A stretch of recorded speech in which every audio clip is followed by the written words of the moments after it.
Most beautiful Telugu cinema 34.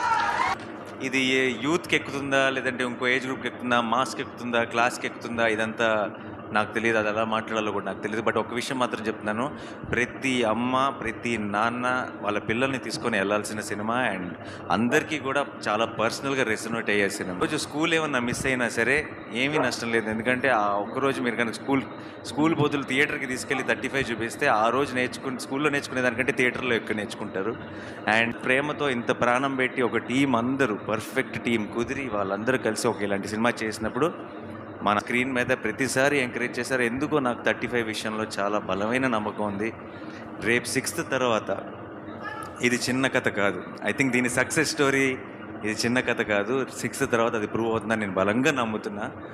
And ఇది cinema విషయానికి వస్తే అందరూ ఎంతో గొప్పగా పర్ఫామ్ చేశారు. అందరు టెక్నీషియన్స్లో ఎంతో గొప్పగా పనిచేశారు.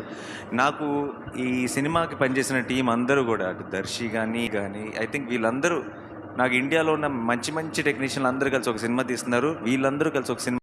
అండ్ ఎవరితో స్టార్ట్ చేయను, రానాతో స్టార్ట్ చేస్తా. మా వాడు ప్రజెంట్ చేస్తున్నాడు ఈ సినిమాని. చాలామంది అంటుంటారు ఈ మధ్య దట్ చాలా టాలెంట్ని ఇంట్రడ్యూస్ చేస్తున్నాను, లేదంటే చాలామంది యంగ్స్టర్స్ని ఎంకరేజ్ చేస్తున్నానని. రానా ముందు మేమంతా నథింగ్ ఐ ఫీల్. ఎందుకంటే నేను ఒక సినిమా రిలేటెడ్గా మాత్రమే నేను ఆపరేట్ చేయగలుగుతున్నాను. సినిమాయే కాదు, టాలెంట్ అన్నది ఏ బిజినెస్లో ఉన్నా, ఏ ఇండస్ట్రీలో ఉన్నా, ఎక్కడున్నా రానాకి కంటపడిందంటే అది ఎంకరేజ్ చేయకుండా వదిలే క్వశ్చనే లేదు. He has to stand up for them ఏదో ఒక రకంగా. అండ్ తనకున్న నాలెడ్జ్కి అప్పుడప్పుడు అన్ని విధాలుగా అన్నీ చేయలేకపోతాం మనం. But Rana is one stop shop. తనకున్న నాలెడ్జ్కి, తనకున్న ఎక్స్పీరియన్స్కి, తనకున్న అండర్స్టాండింగ్కి ఎవరికైనా హెల్ప్ చేయగలడు, ఎవరికైనా సపోర్ట్ చేయగలడు, ఎవరికైనా ఒక పెద్ద బలంగా నిలబడగలడు. నాకు I feel very very lucky that నేను ఇండస్ట్రీకి వచ్చిన తర్వాత నాకు ఇండస్ట్రీకి వచ్చేసిన తర్వాత ఒక ఫ్రెండ్ ఉన్నారు. అంటే నేను మామూలుగా పెద్దగా ఇంట్లోంచి కదలను, కొంచెం ఇంట్రోవర్ట్. ఒక బలమైన ఫ్రెండ్ ఉన్నాడు అన్న ఒక ధైర్యం కూడా ఇచ్చాడు నాకు ఫస్ట్ నుంచి. నేను ఎప్పుడైనా నేను ఒక్కడనే ఉంటే ఆ టైం నేను వాటితో స్పెండ్ చేయడానికి ఇష్టపడతాను. సినిమాని నువ్వు ప్రజెంట్ చేయడం నాకు ఆ సర్కిల్ కంప్లీట్ అయిపోయిన ఫీలింగ్ వస్తుంది. ఐ రియలీ విష్ ఇది రానాకి టీం మొత్తానికి చాలా ఒక స్పెషల్ ఒక ఫెదర్ ఇన్ ద క్యాప్ అవ్వాలి ఈ సినిమాని మనస్ఫూర్తిగా కోరుకుంటున్నాను. అండ్ దర్శి ఏంటంటే నాకు చాలా పర్సనల్గా చాలా ఇష్టమైన మనిషి. అదే చాలాసార్లు చెప్పేశాను కానీ అయిపోయింది. కంటెంట్ వైజ్గా దర్శిలో, పర్ఫార్మెన్స్ వైజ్గా, కంటెంట్ వైజ్గా దర్శిలో ఒక చాలా ఇంట్రెస్టింగ్ కాంబినేషన్ ఉంది. చాలా తను ఎంచుకునే కంటెంట్ కానీ, తన రోల్ని అప్రోచ్ అయ్యే విధానం కానీ, ఈ సినిమాలో లైక్ టీచర్గా తను చేసిన చాలా చాలా చిన్న చిన్న డీటెయిల్స్ కానీ, తన ఒక పర్ఫెక్షన్ ఉండాలి అని కోరుకునే విధానం కానీ నాకు అనిపిస్తుంటాడు.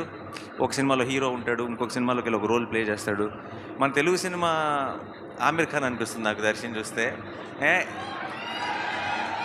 అండ్ దర్శి కనుక మన తెలుగు సినిమా ఆమిర్ ఖాన్ అయితే, దర్శి ఫిల్మోగ్రఫీలో తారీ జమీన్ పర్ 35, అందులో డౌట్ లేదు. ఓకే. అండ్ నాకు అంటే నేను ఒక సినిమా ప్రొడ్యూస్ చేస్తున్నాను దర్శితో, అందుకని చెప్పట్లేదు. అదే ఇదే. బట్ జనరల్గా జస్ట్ చాయిస్ ఆఫ్ ఫిల్మ్స్ కానీ, పర్ఫార్మెన్స్ కానీ, ఒక అండర్స్టాండింగ్ ఆఫ్ స్క్రిప్ట్ కానీ దర్శికి చాలా ఎక్కువ. అండ్ నాకు తెలుసు దర్శికి ఆల్రెడీ ఫిల్మోగ్రఫీలో బోల్డ్ అని మంచి సినిమాలు ఉన్నాయి. మనం ఊహించలేనన్ని మంచి సినిమాలు వచ్చి జాయిన్ అవుతాయని కూడా నాకు ఆల్రెడీ నమ్మకం ఉంది. ఫ్యూచర్లో కూడా దర్శి రేపు ప్రీమియర్స్ ఉన్నాయి, 5th ప్రీమియర్స్ ఉన్నాయి. Don't miss this. అండ్ మళ్ళీ చెప్తున్నాను, ప్రతి అమ్మ, ప్రతి నాన్న ఇది మనమే కదా అని అనుకుంటారు. మీ పిల్లల్ని తీసుకొని స్కూల్కి వెళ్ళండి అంటాను, కాలేజ్కి థియేటర్కి వెళ్ళండి. థియేటర్కి వెళ్తే ఆల్మోస్ట్ మీకు అదే ఫీలింగ్ వస్తుంది. బట్ చాలా మిమ్మల్ని ఆలోచింపజేసే విషయాలు ఉన్నాయి, ఆలోచింపజేసే సీన్లు ఉన్నాయి. మీరు చాలా హార్ట్ వార్మింగ్గా ఫీల్ అయ్యే బోల్డ్ అన్ని మూమెంట్స్ ఉన్నాయి. అండ్ ఇలాంటి సినిమాలు మళ్ళీ రావు. సో మీరు డెఫినెట్గా ఈ మంత్ 6th ఒక సక్సెస్ స్టోరీ చూడబోతున్నారు. అండ్ అది చిన్న కథ కాదు. Thank you.